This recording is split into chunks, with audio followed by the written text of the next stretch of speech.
Great वा copy करताय आजकाल काकीला नाव सांगणारच.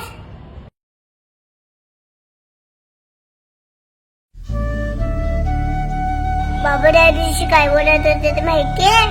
आता देश कमकुवत झालाय, त्याला भ्रष्टाचाराची वाळवी लागलीये. मला नाही माहित ते कशाबद्दल बोलत होते. बाबा मला बोलले, श्रीजा आपण आपल्या फायद्यासाठी भ्रष्टाचाराला खतपाणी घालायचं नाही.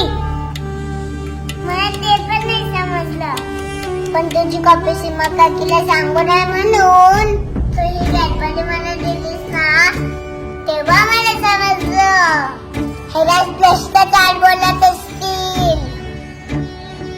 काय झालं मला एक गणपती नाही मिळाली तर पण कॉपी करून तुझं नुकसान नक्कीच होईल.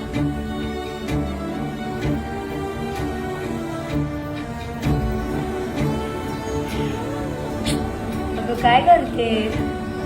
बाबा बोलतात भारताचं भविष्य आपल्या खांद्यावर आहे, म्हणून खांदे बलवान करते.